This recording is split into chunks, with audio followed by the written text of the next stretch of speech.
morning, Mr. President. Sir, the camp of Pastor Apollo Kibuloy, question po yung motives ng mga private individuals na nag-offer po ng reward, 10 million reward for his arrest. Bakit daw po tumanggap ang government ng donation from the private sources? Bakit hindi? Ba't hindi government? Bakit hindi?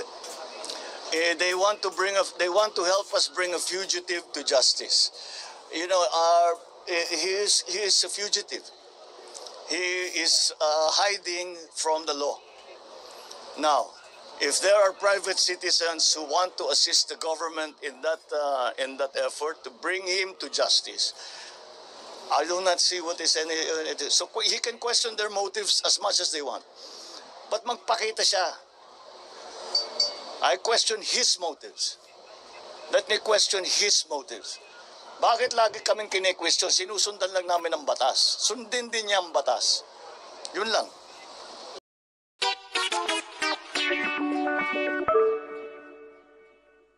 Ito po ang kasalanan ko. Pinayaman ako ng Panginoon Diyos, akala nila sa akin. Single ako, kaya pinag-aagawan ako. Pagkatapos na ako ay maghihindi, mapapahiya, ibabaliktad nila sa akin. Yan ang tinatawag kong Potiphar's wife syndrome. Hindi po ako nagsasalita ng ganito kasi mapahiya ang mga babaeng yan. Nag-aagawan sila. Mahirap man sabihin. Pinag-aagawan nila ako. Bakit ko kayo didibatiin? Ako na nga yung katotohanan. Ako ang daan at ang buhay. Pag di kayo dumaan sa akin, hindi kayo pupunta sa langit. I am the way. Pag hindi kayo dumaan sa akin, hindi kayo pupunta ng langit. Kahit ano pang gawin ninyong pagtatampisaw dyan. Paano ko kayo didibatiin yan na ako ang may-ari ng kaluluwa nyo? Ako ang may-ari ng sanlibutan ngayon. Magdidibati ako sa inyong mga hunghang kayo? Sino kayo?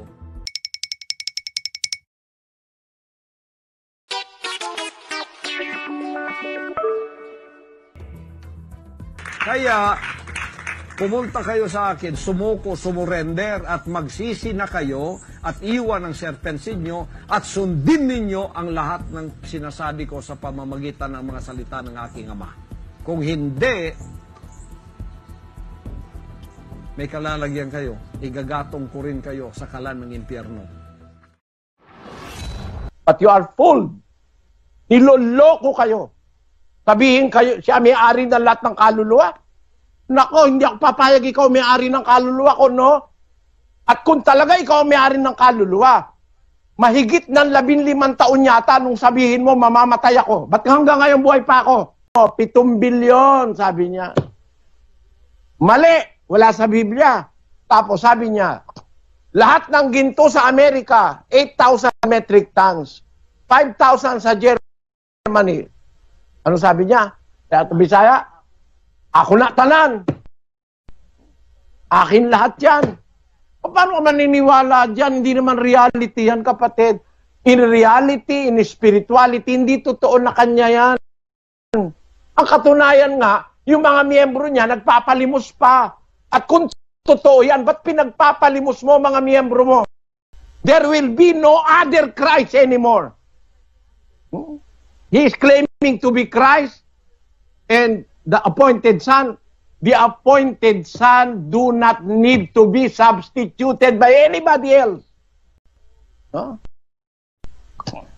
Kaya lang, wala tayong magagawa. Kalayaan ng tao magsalita ng gusto niyang sabihin.